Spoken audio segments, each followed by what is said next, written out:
Só uma pausa rapidinha aqui no vídeo para te lembrar de algo super importante. Se você tá curtindo esse conteúdo, já aproveita para se inscrever no canal, é rapidinho e faz toda a diferença.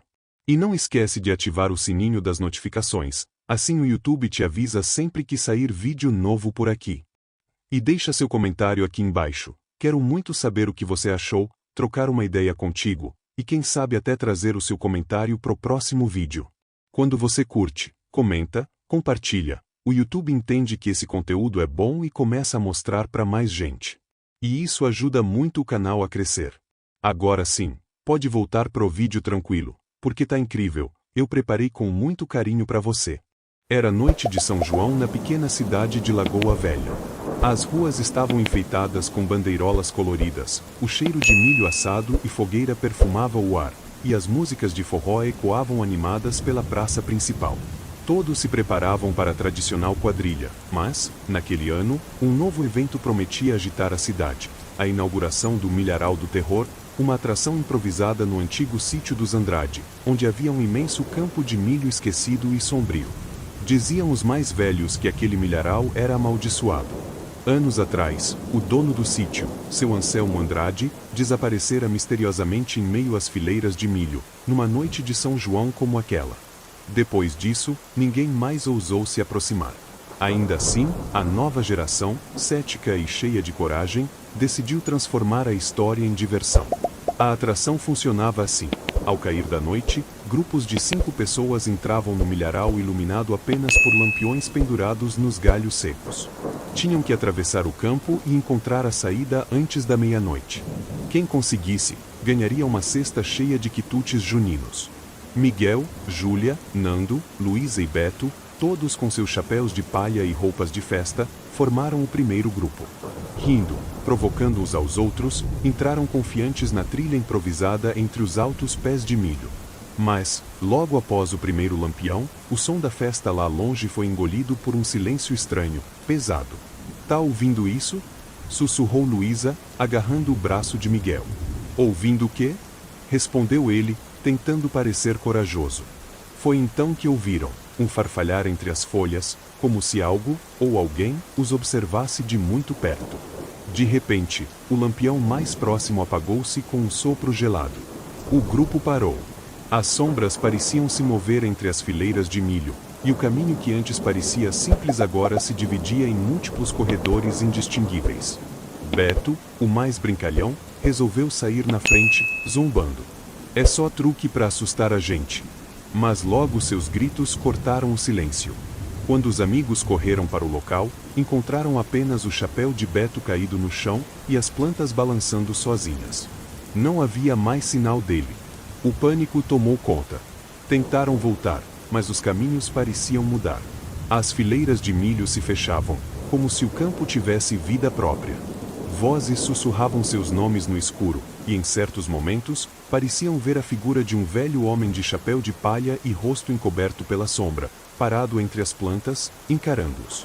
A gente precisa sair daqui, gritou Júlia, os olhos arregalados de medo. Corriam sem rumo, tropeçando em raízes e barrancos. De repente, à frente, avistaram uma clareira. Ali, uma enorme fogueira queimava, mas o calor parecia errado, frio e cortante.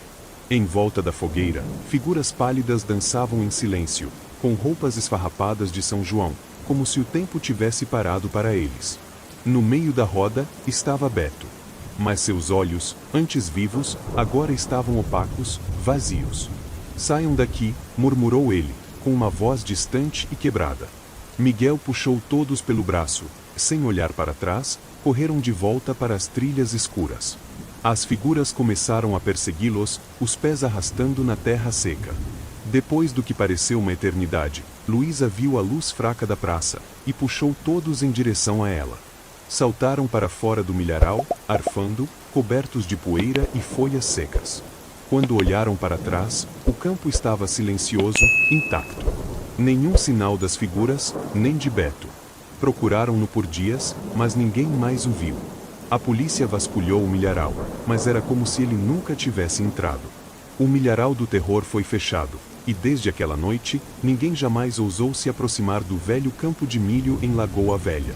E, até hoje, durante as noites de São João, quem passa perto dali jura ouvir o som distante de uma sanfona desde o desaparecimento de Beto.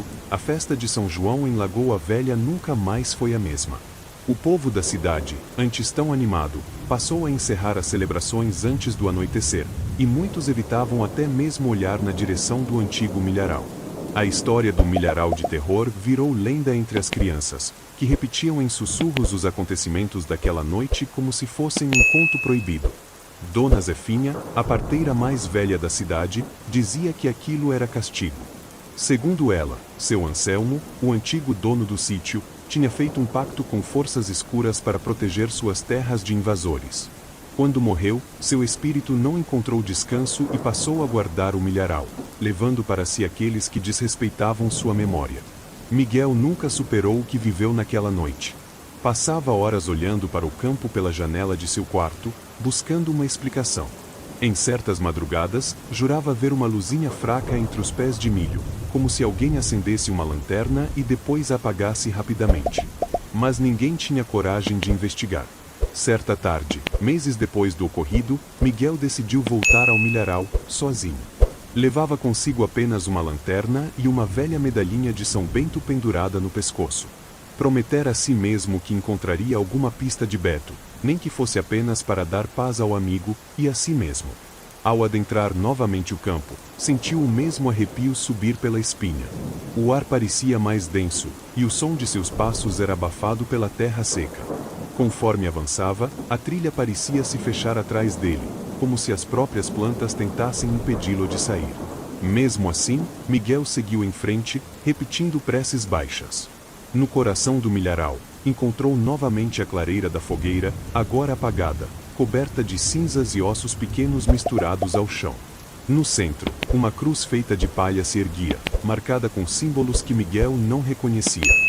Ao tocar na cruz, uma corrente de vento frio varreu o campo, e as folhas sussurraram seu nome. De repente, diante dele, surgiu a figura de Beto. Estava pálido, com os olhos vazios e o rosto sem expressão. Tentou falar algo, mas apenas um gemido rouco saiu de seus lábios. Miguel recuou, sentindo o pânico apertar seu peito. Porém, em meio ao desespero, lembrou-se da medalhinha no pescoço. Agarrou-a com força e começou a rezar. As palavras antigas pareciam irritar a presença que dominava Beto. A terra tremeu levemente, e as sombras ao redor da clareira começaram a se agitar.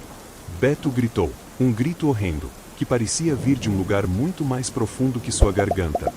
Aos poucos, seu corpo começou a se desmanchar em pó diante dos olhos aterrorizados de Miguel. Com lágrimas nos olhos, Miguel compreendeu que havia libertado o espírito do amigo. Mas, ao mesmo tempo, sentiu que algo ainda pior havia sido acordado no processo. Antes de sair correndo do campo, ouviu um rugido surdo vindo do subsolo, como se algo estivesse se erguendo das entranhas da terra. Ele conseguiu escapar, mas o milharal nunca mais foi o mesmo. Após aquela noite, ninguém mais ousou sequer plantar naquela terra. O campo ficou seco, retorcido, como se fosse amaldiçoado, e a natureza se recusasse a tocar o solo profanado.